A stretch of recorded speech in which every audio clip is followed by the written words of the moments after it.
নমস্কার বন্ধুরা, কুমকুমের কথকথায় আপনাদের স্বাগত। আমি কুমকুম স্বরচিত গল্প শোনাব। গল্পের নাম অবক্ষয়।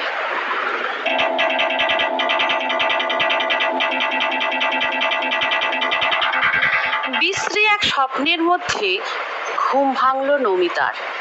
পয়লা বৈশাখের ভোর, উৎসব পার্বণের বিশেষ একটা দিনের শুরু। গোবিন্দপুর গ্রামের গৃহস্থরা সবাই যখন প্রচলিত প্রথা অনুযায়ী নিজেদের জায়গা, বাস্তভিটে, বাগান, চাষের জমি ইত্যাদি স্থানে খড়ের ধোঁয়া দেখিয়ে জমির অধিকার বজায় রাখছে, ঠিক এমন সময় গ্রামেরই বৈঠকখানায় খড়ের চালে ছাওয়া, তিন দিক মাটির দেওয়াল ঘেরা আর একদিক খোলা দরজা ঘরে আশ্রয় নেওয়া বছর 14 কিশোরী নমিতা বিষণ্ণ মুখে বসে রয়েছে। নমিতা এই গ্রামেরই ফুলেশ্বরী হালদারের মেয়ে। বিধবা ফুলেশ্বরী এখন কলকাতায় এক বাবুর বাড়ির সর্বক্ষণ গৃহকাজের নির্ঝঞ্ঝাট পিছুটানহীন কর্মঠ মাঝবয়সী পরিচারিকা, এবং সে এই গৃহসহায়িকার কাজ করে গ্রামে পড়ে থাকা সন্তানদের প্রতিপালন করে আসছে। আজ মাস তিনেক গ্রামে ফেরেনি ফুলেশ্বরী। গোবিন্দপুর থেকে প্রতিদিন ভোরে যারা ঠিকে ঝিয়ের কাজ করতে কলকাতায় যায়, তাদের দিয়ে খবর পাঠিয়েছে চৈত্রের শেষে মেলার সময় সে বাড়ি ফিরবে। ফুলেশ্বরী মেয়ে নমিতা 7 বছরের ছোট ভাই বাবলাকে আগলে রেখে মায়ের ফেরার অপেক্ষায় দিন গুনে যায়, আর মনে মনে ভাবে মা ফিরলে খুব আনন্দ করবে, মেলা ঘুরবে, ঘোড়ার ছুট দেখবে, রাত জেগে গাজন শুনবে, পুতুল নাচ দেখবে, ইত্যাদি ইত্যাদি। এদিকে দিন যায়, চৈত্র মাস আসে, মাসের শেষে মেলা শুরু হয়। গাজন সন্ন্যাসীরা গলায় উত্তীয় নিল, তাদের ব্রত উপবাস শুরু হলো। ঝাঁপ গেল, তবু মা তার ফিরল না বা কোনো খবর পাঠালো না। তারপর চড়ক মেলায় রাত পোহানোর পর আজ পয়লা বৈশাখের খুব ভোরে দুঃস্বপ্নের মধ্যে ঘুম ভাঙল নমিতার। ঘুমিয়ে থাকা ভাইয়ের পাশে বিষাদ মূর্তির মতো বসে আছে সে। এমন সময় তীক্ষ্ণ অথচ পরিচিত এক কণ্ঠস্বরে হুঁশ ফিরল তার। এ নমিতা, তোর মা এসেছে? এ গলা প্রতিবেশী গৃহস্থ পাঁচি হালদারের স্ত্রী ধরণীর। নমিতা তাকে ডাকে সেজো জেঠি বলে। সেজো জেঠি যাচ্ছিলেন পুকুর ঘাটের দিকে। চলতে চলতে দরজার দিকে তাকাতেই দেখলেন নমিতাকে, তাই এমন জিজ্ঞাসা। নমিতার বাবা প্রবোধ হালদার কয়েক বছর হলো প্রয়াত হয়েছেন। বেঁচে থাকতে থাকতে তিনি একেবারে ভিটে মাটি খুইয়ে স্ত্রী সন্তানদের একেবারে ভাসিয়ে দিয়ে গেছেন। গ্রামের গেঁথিদের অনুগ্রহে ফুলেশ্বরী নাবালক 3 সন্তানকে নিয়ে উঠেছিলেন অস্থায়ী এই ঠিকানা, এই দরজায়। তারপর নমিতার উপর কোলের সন্তানদের দায়িত্ব দিয়ে ভাসমান সংসারটি গ্রামে ফেলে রেখে অন্য সংস্থানের উদ্দেশ্যে কলকাতায় কাজ করতে চলে যায় ফুলেশ্বরী। সেজো জেঠির প্রশ্নে বুকে যেন শেল বিঁধল নমিতার। অনিশ্চয়তার অব্যক্ত যন্ত্রণা নিয়ে সংক্ষেপে উত্তর করল, না। গ্রামের সব ব্যাপারে কৌতূহল একটু বেশি সেজো জেঠির। তীক্ষ্ণ কণ্ঠে বললেন, তোর মা এখনো আসেনি? দুঃখের মা, চাঁদের মা সকলেই 2 দিনের ছুটি করে বাড়ি চলে এসেছে, আর তোর মা এখনো আসেনি? প্রবল অনিশ্চয়তার মধ্যে পড়ে আর মায়ের উপর প্রচণ্ড অভিমানে গলা বুঝে আসছে নমিতার। সেজো জেঠি আর দাঁড়ালেন না। নমিতার মায়ের উদ্দেশ্যে নিজের মনে বকতে বকতে দ্রুত হেঁটে পুকুর ঘাটের দিকে এগিয়ে গেলেন। তা বলে কোলের ছেলেটার কথা ভাববে নে ফুলেশ্বরী? শ্যায়না মেয়েটার কথা ভাববে নে? পয়লা বৈশাখের দিনই ঘরে ফিরবে নে? অবশ্যই ঘরই বলি কি করে, ঘরদোর বলে কি কিছু রেখেছে প্রবোধ? মদ খেয়ে খেয়ে সব বেচে গেছে। এইখানে একটু গোড়ার কথা বলে রাখি। নমিতার বাবা প্রবোধ হালদার আগে ক্ষেত মজুর ছিল। অতিরিক্ত যাত্রী বোঝাই নৌকা যেমন টলমলো করতে করতে নদীতে কোনো রকমে ভেসে থাকে, স্ত্রী ফুলেশ্বরী আর 3 সন্তানকে নিয়ে প্রবোধের 5 জনের সংসারও তেমন চলছিল। তারপরে হঠাৎ কি যে হলো, প্রবোধের মদের নেশার প্রতি আসক্ত হলো এবং দিন দিন এমন মাতাল তৈরি হলো, বাড়িতে শুরু হলো প্রচণ্ড অশান্তি। বড় ছেলে বাঁটুলও বাপের ধারা নিল, অভাবের জ্বালায় বিক্রি হয়ে গেল ভিটে মাটি। এরপর খুব বেশি দিন বাঁচেনি প্রবোধ। মদ খেয়ে লিভার নষ্ট হয়ে মারা গেল সে। সেই সঙ্গে পরিবারের অন্য সংস্থানের আর কোনো উপায় যেমন রইল না, তেমনি গ্রামে এদের দাঁড়াবার জায়গাও আর থাকলো না। এদিকে প্রবোধের বড় ছেলে বাঁটুলও মাদকাসক্ত হয়ে কোথায় কখন থাকে তারও ঠিক ঠিকানা নেই। পেটের দায়ে নমিতার মা ফুলেশ্বরী একদিন কলকাতায় কাজ করতে চলে যায়। লেখাপড়ার পাঠ নেই বাবলার। ঘুম থেকে উঠেই পাড়া বেড়ানোর অভ্যাস। আজ কোথা থেকে একটা খড়ের বিচুলি এনে বলল, দিদি আমি খড়ের ধোঁয়া দেবো। নমিতা মাটির ঘরদোর সব গোবর দিয়ে নিকিয়ে নিচ্ছিল। এখানে ঘর বলতে দরজা, আর উঠোন বলতে দরজা থেকে পথের ধার অবধি এক চিলতে জায়গা। এখানে সে আবার খোলা আকাশের নিচে বসে মাটির উনুনে শুকনো ঘাস পাতার জালে নিত্য ভাত রাঁধে সে। গম্ভীর গলায় বলল, খড়ের ধোঁয়া কোথায় দিবি তুই? কেন, ভুলে হাসারা দিচ্ছে? ওদের নিজেদের জায়গা জমি বাড়ি ঘরদোর আছে তাই দিচ্ছে, আমাদের কি কোনো জায়গা জমি আছে? আমাদের কেন নেই দিদি? মেজাজ ভালো নেই নমিতার। কয়েক বছর আগে পর্যন্ত এমন পয়লা বৈশাখের ভোরে সেও মা বাবা দাদার সাথে তাদের মাটির ঘরের দাওয়ায় গোয়ালে উঠোনে খড়ের বিচুলি জ্বালিয়ে ধোঁয়া দিয়ে এসেছে। সেসব দিনের কথা মনে করে প্রবল হতাশার থেকে ঝাঁঝিয়ে উঠে বলল, যা তো বকবক করিসনি। ছেলে মানুষ বাবলার এত কিছু মনে নেই। ভুলে হাসাদের মতো সে ঘরের খড়ের ধোঁয়া দিতে পারবে না শুনে মন খারাপ করে আবার কোথাও চলে গেল। খানিক বাদে নিম গাছের মস্ত একটা ডাল টানতে টানতে দরজা ঘরে নিয়ে ফিরল বাবলা। উৎসাহের সঙ্গে বলল, এই দেখ দিদি কত নিম পাতা এনেছি। সদ্য নিকোনো জায়গায় নিমের ডালের সাথে কাদায় মাখামাখি হতে আবারও মেজাজ হারালো নমিতা। চিৎকার করে বলল, বেরো এখান থেকে, দূর হ। মা কাছে থাকেন না। দিদিকে ঘিরে বাবলার ছোট্ট জগৎ। বড় অসহায়ের মতো বলল, ভূতকা নিম গাছে উঠে ডাল কাটতেছিল, আমাকে বলল এই নিমির ডালটা নে যা, পয়লা বৈশাখের দিনই নিম পাতা বাটা মেখে চান করতে হয়। ছোট ভাইটাকে ভালোবাসে নমিতা, মায়ের স্নেহ দিয়ে আগলে রেখেছে তাকে। সস্নেহে বলল, ওরে পাগল, শুধু নিম পাতা মাখে না রে, ওর সাথে কাঁচা হলদি বাটা মিশুতি হয়, তাতে একটু সর্ষের তেলও দিতে হয়। দিদির রাগ পড়েছে দেখে আরো উৎসাহী হয়ে বাবলা বলল, কাঁচা হলদি এক্ষুনি আমি এনে দিচ্ছি, বলেই এক দৌড়ে আবার কোথাও চলে গেল। পয়লা বৈশাখের দিনে ঘরে ঘরে নানা রকম পদ রান্না করে খাওয়ার প্রচলিত রীতি আছে। বিশ্বাস এই দিন ভালো খেলে ভালো থাকলে সারা বছর ভালো থাকা যায়। নমিতা সেই চেষ্টাই করলো। হাসাদের শুকনো ডোবা থেকে তুলে আনলো নানা রকম শাক পাতা, কুড়িয়ে আনলো আমের গুটি, ভুলেদের পুকুর ছেঁচিয়েছিল। তাদের সব মাছ ধরার পর নমিতা ভাইটিকে নিয়ে নেমেছিল সেই পুকুরের পাঁকে। পা ঘেঁটে ধরেছিল কয়েকটা তোড়া মাছ। এরপর রাঁধতে বসলো সে, এবং মনের মধ্যে একটা ক্ষীণ আশা নিয়ে হাঁড়িতে এক মুঠো চাল বেশি নিয়েছিল সে মায়ের আগমনের প্রতীক্ষায়।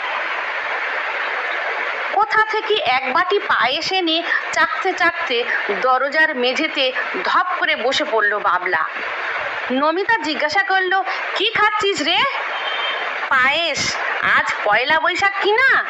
গইলে পায়েস রেঁধে মানিক পিরির পুজো দিয়েছিল ও বাড়ির বর জেঠি। আমি যাচ্ছিলুম ও পথ দিয়ে, আমাকে ডেকে খেতে দিল। উনুনে জাল ঠেলে অনেক দিন আগের কথা মনে করে নিঃশ্বাস ফেললো নমিতা। বলল, তুই তখন খুব ছোট, তোর মনে নেই আমাদেরও একটা কালো গাই ছিল পয়লা বৈশাখে। মা গইলে এমনি করে মানিক পিরির পুজো দিয়েছে, এখনো মনে আছে আমার। এমন সময় হালদারদের কুলপুরোহিত ব্রাহ্মণ ঠাকুর মশাই কষ্টি পাথরের ছোট্ট গোপাল মূর্তি কোলে নিয়ে ঘুরছেন বাড়িতে বাড়িতে। ব্রাহ্মণের ভ্রমণ সঙ্গী হালদারদের রামপদ, নিতাই, ভাস্করেরা ব্রাহ্মণের পিছনে পিছনে চলেছে খোল করতাল বাজিয়ে, হরিনাম গাইতে গাইতে, নাচতে নাচতে। এদের মধ্যে ফটিক শুধু নাচতে পারছে না, গৃহস্থের ভগবান দর্শনের যাবতীয় প্রণামী সামগ্রীতে ভর্তি ভারী বস্তা মাথায় নিয়ে চলেছে সে ব্রাহ্মণের পিছু পিছু। গ্রামটি দরিদ্র পীড়িত হলেও ভাগ্য ফেরানোর আশায় সবাই ব্রাহ্মণ পুরোহিতকে ভরিয়ে দিচ্ছে দুহাত খুলে। গৃহস্থেরা স্নান সেরে পরিষ্কার কাপড় পরে জনে জনে 10, 20, 50, 100 টাকার নোট সেফটিপিনে গেঁথে মূর্তির পোশাকে আটকে ভক্তিভরে প্রতিমাকে প্রণাম করছে। গৃহিণীরা গলগ্রস্ত হয়ে থালা ভরা চাল, আলু, আনাজ, ফল ইত্যাদি ব্রাহ্মণকে দান করে মনস্কামনা অনুযায়ী আশীর্বাদে চেয়ে নিচ্ছে। বাবলা বলল, বামন ঠাকুর আমাদের এখানে আসছে না কেন দিদি? আমরা পয়সা করি কিছু দিতে পারবো নি তো, তাই বামন ঠাকুর আঙ্গার এখানে আসবে নে। তাহলে হাবুলদের বাড়িও যাবে নে, ওরাও কিচ্ছু দিতে পারবে নে। হাবুলের বাবা কোমর ভেঙে পড়ে আছে অনেক দিন হলো। যা বক বক করিসনি, নিম হলদি মেখে বসে আছিস সেই কখন থেকে, পুকুর থেকে চান করে আয়। আন্না হয়ে এলো বলে এবারে ভাত বাড়বো, তোর তো শুধু একরকম আন্না। উঠোনে তখন কাঠফাটা রোদের মধ্যে বসে জ্বলন্ত উনুনের সামনে ভাত রাঁধছে নমিতা। বাবলার কথায় ঝাঁঝিয়ে উঠে বলল, মা খেটে টাকা পাঠাচ্ছে, তাই পেট পুড়ে দুটো খেতে পাচ্ছিস। যা হাবুলদের বাড়ি গিয়ে দেখগে ওরা কি খাচ্ছে। বাবলা তখন মিনমিন করে বলল, হাবুল বলতেছে ওর মা কলকাতায় এবারে কাজ করতে যাবে, এবার থেকে ওরাও খেতে পাবে। দুপুরের রোদ আরো প্রবল হলো, বাইরের সবার ব্যস্ততা কমলো। গৃহস্থেরা দুপুরের খাওয়া দাওয়া সারতে সবাই যে যার বাড়ির ভেতর চলে গেল। নমিতা তার আয়োজন মতো খেতে দিয়েছে ছোট ভাইটিকে। ভাই বলল, মা এখনো আসতেছে না কেন দিদি? দিদি জনবিরল পথের দিকে চেয়ে শূন্য দৃষ্টিতে বলল, সকালে হয়তো মা কাজ বাড়ি থেকে বেরোতে পারেনি, বিকলে নিশ্চয়ই আসবে। বাবলা বলল, সেদিন ঠাকুরথানে বামন ঠাকুর ও বাড়ির বরজাটাকে ডেকে বলতেছিল, তোমাদের মঙ্গল কামনা করে আসতেছি, তাই প্রণামী এবারে আরো বেশি করে দিতে হবে। তারপর একটু ভেবে আবার বলল, দিদি ওরা আমাদের সত্যি মঙ্গল কামনা করে? তবে বামন ঠাকুরকে বলে আমাদের একটু মঙ্গল কামনা করতে বল না দিদি, তাহলে আমাদের এমন দুঃখ কষ্ট থাকে না। মা আমাদের কাছে থাকবে, আমি মায়ের কোলের কাছে ঘুমোবো, দাদাকে আমরা খুঁজে পাবো। নমিতা বিরক্ত হলো। তীক্ষ্ণ কণ্ঠে বলল, ওরা যদি সত্যিই আমাদের মঙ্গল কামনা করবে তো গ্রামে এতগুলো মদের ঠেক কেন তৈরি হলো? সেটা নিয়ে তো কোনো কথা বলতে শুনিনি। ওদের নজর শুধু কে কি দিচ্ছে সেদিকই।